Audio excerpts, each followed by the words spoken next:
एक पिता अपने बेटे को बड़े ही नाजों से पालता है, ये सोचकर कि उसके आने वाले वृद्ध अवस्था में वो उसकी जीवन की लाठी बनेगा। पर क्या होता है जब वही लाठी उस बूढ़े पिता पर पड़ने लग जाती है?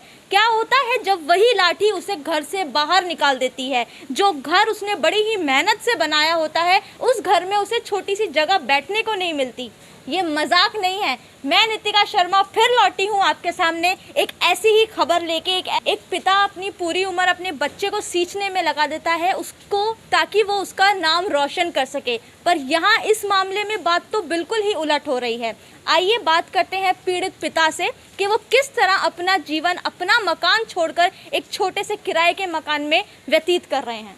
मेरा नाम विश्वनाथ गुप्ता है और मैं जो है ना विकासपुरी के AG1 ब्लॉक में रहता था और अब मैं रेंट पे जनता फ्लैट में विकासपुरी में मैं रह रहा हूँ। और मैंने जो ये फ्लैट है अपना AG1 ब्लॉक का, ये मैंने 2020 में मैंने ये ख़रीदा था। मैं 2019 में मैं रिटायर हुआ था। रिटायर होने के बाद जो मेरे को पैसा मिला वो पैसा मैंने उस फ्लैट में मैंने लगाया और जो मैंने रेनोवेशन का काम जो कराया वो भी मैंने अपना पैसा उसमें लगाया।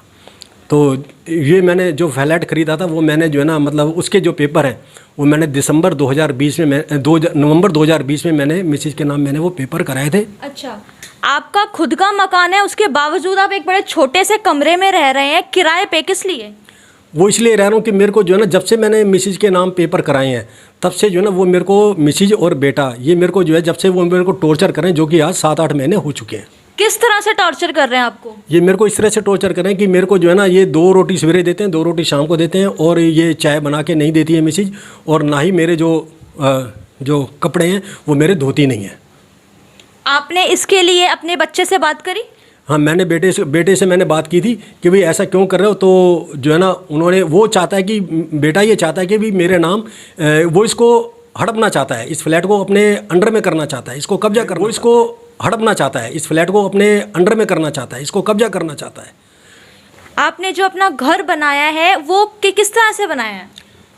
जो ऐसा था कि मैं 2019 में मैं रिटायर हुआ था, जो कि मैं गवर्नमेंट जॉब में था, और जो मेरे को उसमें जो मेरे को पैसा मिला वो मैंने अपना ये फ्लैट मैंने ख़रीदा था MIG फ्लैट्स, और उसके बाद जो मैंने रेनोवेशन का जो काम कराया वो पैसा भी मैंने उसमें लगाया है जी। और जो कि आज उसको 7-8 महीने हो चुके हैं।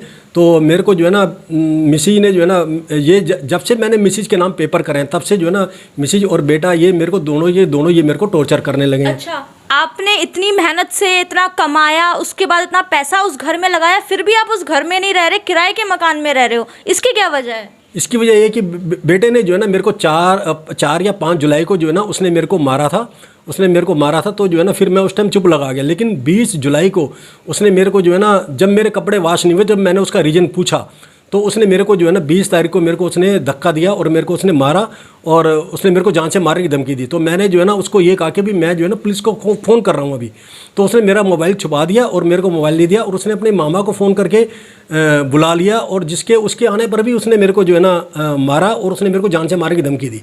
उसी टाइम इमीडिएट जो है ना मैंने जो है ना अपना जो है ना 4-5 जोड़ी कपड़े थे वो मैंने बैग में रखे, और मेरे जब मैं घर से निकला हूँ तो उन्होंने भी मेरे को जो है ना वो मेरा पीछा किया है मारने के लिए। तो मैं फटाफट मैं बस में बैठ गया और मैं सीधा हरिद्वार निकल गया।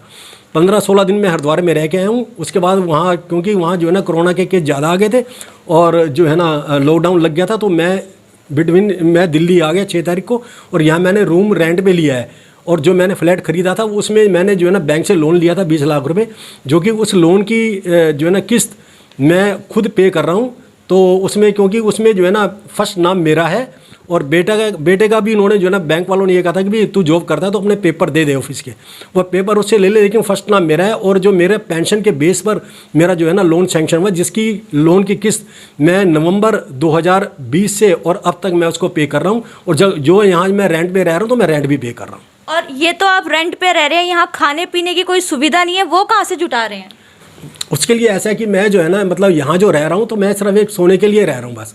बाकी ये कि जो अपना जो ब्रेकफास्ट है या लंच है या डिनर है वो सीधा मैं अपना बाहर खाने के लिए जाता हूँ, क्योंकि यहाँ पर कोई भी जो है ना मेरी कोई हेल्प करने वाला है नहीं, और मैं अकेला यहाँ रह रहा हूँ। मैं, आप इतने बुजुर्ग हैं, 20-25 दिनों से बाहर का खाना खा रहे हैं, और आप जानते हैं कि बाहर का खाना इतना अच्छा नहीं होता, तो आपको तबीयत खराब होना या बाकी चीज़ का डर नहीं है? नहीं, डर है मेरे को। जो तबीयत भी मेरी जो है ना, मैंने 8 तारीख को जो है ना मैंने वैक्सीन लगवाई थी, तो मेरी उस दिन ऐसी हालत ख़राब हो गई थी कि मेरे को बिल्कुल मैं बेहोश हो गया था, है ये। तो लेकिन ये जो ओनर है, मान लीजिए जहाँ मैं रह रहा हूँ, तो उन्होंने मेरी काफ़ी हेल्प की इसमें, है ये। तो वो घर से भी खाना लेके आए बना के, और मेरी उन्होंने काफ़ी दवाई भी मेरे ला के दी है ये। तो उन्होंने काफ़ी मतलब मेरी मदद की है तो इसमें। मतलब घर के लोगों ने घर से आपको बाहर करके, और आज बाहर के लोग आपकी इतनी मदद कर रहे हैं, उसके बारे में क्या कहेंगे? उसके बारे में ये कहूँ कि आज तक जब भी मैं घर से 20 तारीख को मैं निकला हूँ, 20 जुलाई को, और आज तक जो है ना बेटे ने मेरे को फ़ोन किया, ना मेरे को मिसी ने फ़ोन किया है। क्योंकि उनकी तो जब से ये मैंने फ्लैट उनके नाम कराया, मिसी के नाम, तब से ये मेरे को टॉर्चर करने लगे थे कि ये इसको हम अलग रखेंगे या इसको मारेंगे। उनकी प्लानिंग चल रही थी। उनके नाम कराया मिसी के नाम, तब से ये मेरे को टॉर्चर करने लगे थे कि ये इसको हम अलग रखेंगे या इसको मारेंगे। उनकी प्लानिंग चल रही थी। लेकिन अभी तक कोई कार्रवाई पुलिस वालों ने नहीं की गई है, दिल्ली पुलिस द्वारा। अभी तक कोई कार्रवाई पुलिस वालों ने नहीं की। लाइव न्यूज़ 100 के माध्यम से आप क्या कहना चाहेंगे? मैं कहना चाहूँ कि मैंने जो है विकासपुरी थाने में मैंने 11 अगस्त को मैंने इसकी जो है ना कंप्लेंट मैंने राइटिंग में उनको दी थी, जिसके ऊपर जो है ना फिर उन्होंने कोई कार्रवाई ना करते हुए फिर मैंने 21 अगस्त को मैंने एक लेटर मैंने और उनको रिसीव कराया। मैंने SHO विकासपुरी थाने में, है जी। लेकिन वो आज तक जो है उनके द्वारा कोई भी कार्रवाई नहीं की गई है जी। और जबकि मैं ये चाहता हूँ कि भाई जो है ना मेरा जो बेटा उसमें रह रहा है, उसको जो है घर से बाहर निकाला जाए, है जी। मैं आपके जो है ना चैनल के माध्यम से ये कहना चाहता हूँ कि दिल्ली पुलिस इस पर जो है ना कार्रवाई करे। जो कि मैंने देखो, ये मैंने 11 तारीख को ही मैंने लिख के दिया हुआ है, और ये मैंने 21 अगस्त को भी ये मैंने लिख के दिया हुआ है जी। तो जिसके मैं चाहता हूँ कि दिल्ली पुलिस के उच्च अधिकारी इसके ऊपर जो है ना जल्द से जल्द इस पर कार्रवाई करें और मेरे को इंसाफ दिलाएं। क्योंकि मैं सीनियर सिटीजन हूँ, मेरे पास कोई इसका कोई ऐसा कोई सोल्यूशन नहीं है कि भी मैं अपना निर्वाह कर सकूँ। तो आप अपना जो खर्च है वो कैसे निकाल रहे हैं? मैं खर्च क्या निकाल रहा हूँ? खर्च तो मेरा ये है कि जो मेरी पेंशन आती है उसमें से मेरी जो लोन की जो किस्त है वो चली जाती है, और यहाँ मैं रेंट है ये पे कर रहा हूँ, है ये। और जबकि मैं घर का मैं खाना, क्योंकि मेरा खाना जो है ना मैं बाहर ही खा रहा हूँ जबकि, और मेरे को इतनी परेशानी है यहाँ पर कि भाई जो है ना मैं अलग रह रहा हूँ फैमिली से। जबकि मैंने जो है ना 35.5 साल के मतलब 40-42 साल मैंने जॉब की है, गवर्नमेंट जॉब की है जी। और पूरी लाइफ मैंने निकाल दी है। जबकि मैंने 3 बेटियों की शादी की है, इतना बड़े बेटे को पढ़ा लिखा के मैंने उसको बड़ा किया कि भी ये मेरे को कुछ आगे मेरी हेल्प करेगा। लेकिन हेल्प ना करने के बाद उल्टा जो है ना ये मेरे को जान से मारने की धमकी दी है। मेरे को उसने 2 बार मारा भी है। और इन बिटवीन मैं ये चाहता हूँ कि भी इसके ऊपर भी कानूनी भी कार्रवाई की जाए बेटे के ऊपर। और जो इसका मामा है, जो उसने भी जो मेरे को आगे मारा है और मेरे को जान से मारने की धमकी दी है, उन दोनों के ऊपर जो है कानूनी कार्रवाई की जाए और मेरे को इंसाफ दिलाया जाए।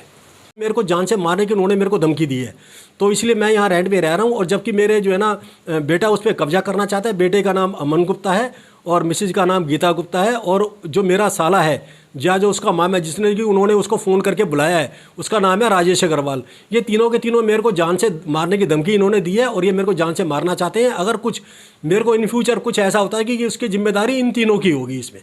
अब देखना ये होगा कि इस खबर के चलने के बाद कब तक इन्हें न्याय मिलता है और किस तरह विकासपुरी के थाने की पुलिस इनको सहयोग करती है। मैं नितिका शर्मा फिर हाजिर होंगी एक नई घटना और खबर के साथ। तब तक बने रहें लाइव न्यूज़ 100 के साथ।